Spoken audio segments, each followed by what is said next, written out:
Bismillahirrahmanirrahim. Assalamualaikum warahmatullahi wabarakatuh.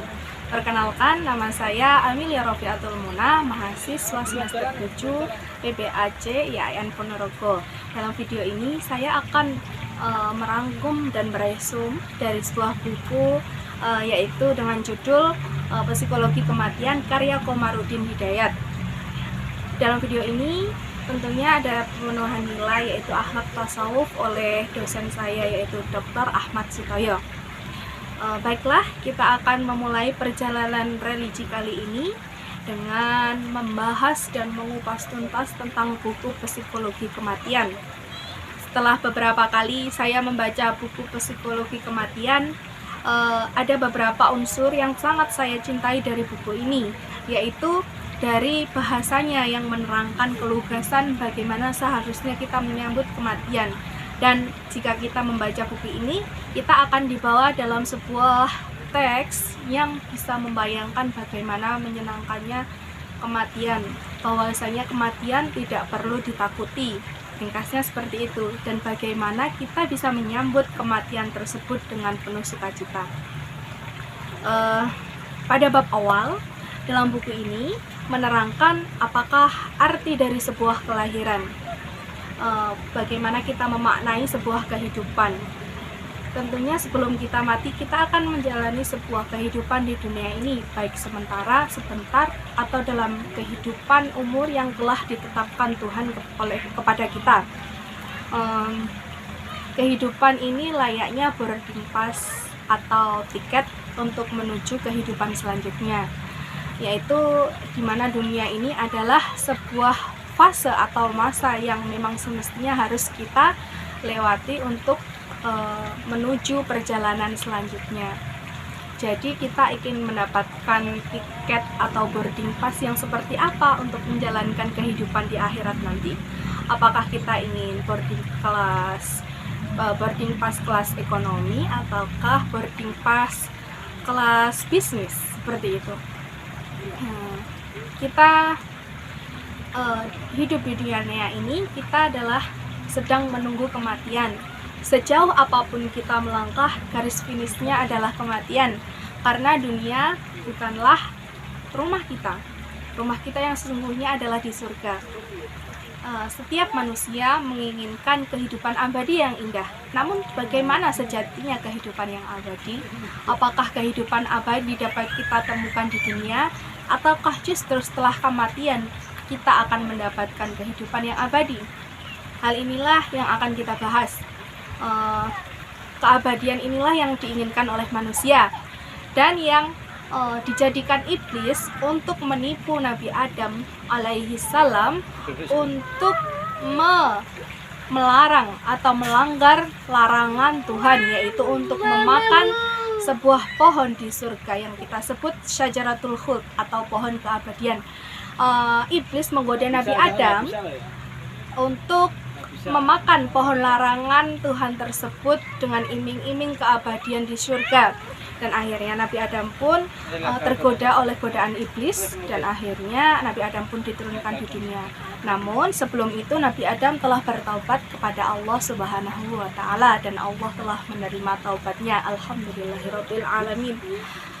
Bagaimana kita memandang kehidupan sehingga kita mampu memandang kehidupan ini sebagai dengan rasa sukacita. Di dalam diri manusia, Allah menciptakan akal dan nafsu. Jika nafsu telah menguasai diri kita dan kita terlalu nyaman dengan kehidupan dunia, maka yang terjadi adalah akan adanya takutnya kematian, atau kita ingin hidup 1000 tahun lagi. Hal ini pun diabadikan juga di dalam Al-Quran. Manusia selalu ingin hidup beribu-ribu tahun. Bukan hanya beribu tahun, namun manusia juga ingin hidup kekal abadi. Kehidupan kekal abadi inilah yang digunakan iblis untuk menipu nenek moyang kita, yaitu Nabi Adam alaihi salam, agar Nabi Adam diturunkan Allah ke bumi dan tidak bertempat tinggal di surga lagi. Iblis menggoda Nabi Adam alaihi salam untuk memakan pohon keabadian yang telah dilarang oleh Tuhan. Kemudian Nabi Adam terbujuk oleh rayuan iblis untuk memakan pohon keabadian tersebut. Iblis mengiming-imingi keabadian kepada Nabi Adam, dan akhirnya Nabi Adam terperosoklah dalam bujukan iblis. Setelah Nabi Adam turun ke bumi, maka Nabi Adam memohon ampun dan taubat kepada Allah Subhanahu wa Ta'ala. Jadi, siapa yang tidak ingin keabadian? Tidak ada. Semua yang hidup ingin abadi dalam sebuah kenikmatan. Namun, kenikmatan bagaimana yang kita cari? Apakah dunia merupakan nikmat selama-lamanya atau hanya sementara? Apakah kematian adalah sebuah garis finish ataukah akan ada kehidupan setelah kematian? Dalam buku Psikologi Kematian, kita akan mengetahui bagaimana kita menghadapi kehidupan dengan penuh sukacita. Bagaimana kita menghadapi kehidupan setelah kematian dengan penuh sukacita, atau kita ingin mengharapkan kematian barangkali? Tentu dunia adalah jembatan menuju akhirat. Selayaknya kita mempersiapkan bekal untuk menuju rumah halaman kita dengan sebaik-baiknya, sesuai dengan petunjuk yang Allah berikan. Di dalam buku ini menerangkan bagaimana kita hidup dengan penuh sukacita dan meninggal dengan penuh sukacita, yaitu bahwasanya kematian adalah milik kita semua. Karena kita semua akan mati, kita akan menyusul saudara-saudara kita yang sudah di alam berbeda dengan kita. Selayaknya kita mengucapkan kepada Allah lah kita kembali, inna lillahi wa inna ilaihi roji'un. Kita adalah milik Allah dan hanya kepadanya lah kita akan kembali. Kalimat ini tentu akan membuat lapang hati kita atas peninggalnya atau sepeninggalnya saudara-saudara kita yang kembali kepadanya. Karena sesungguhnya dengan mengingat bahwasanya kita milik Allah dan akan kembali kepadanya merupakan obat lapangnya dada kita. Dan bagaimana dengan kehidupan setelah kematian? Banyak sekali orang-orang zaman dahulu yang sudah percaya bahwasanya ada kehidupan setelah kematian.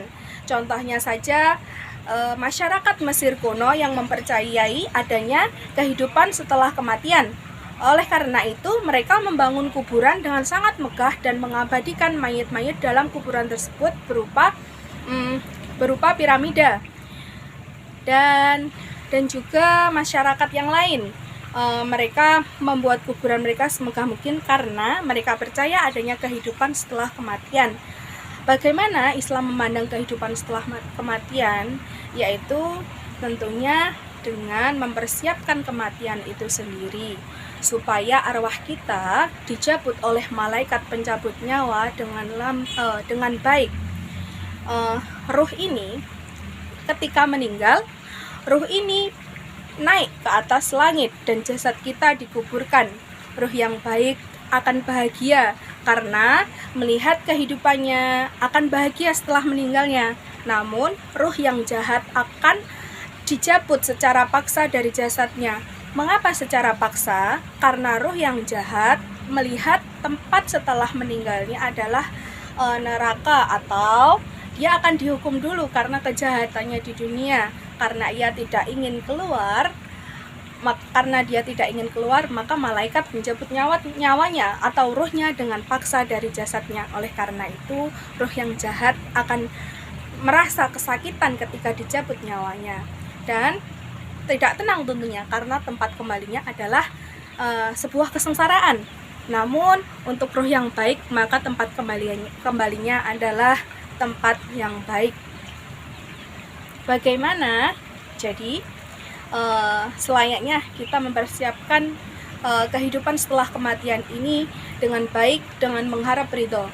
Segala sesuatu yang kita perbuat hendaknya kita niatkan untuk ibadah dan untuk ridha Allah Subhanahu wa Ta'ala.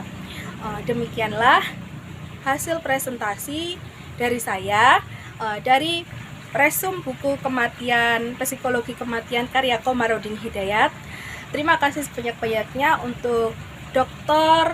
Ahmad Sutoyo yang telah memberikan saya kesempatan untuk melakukan presentasi kali ini walaupun sudah di akhir penghujung waktu. Dan mohon maaf sebesar-besarnya atas kesalahan apabila Anda menemui kesalahan dalam video ini. Terima kasih. Wassalamualaikum warahmatullahi wabarakatuh.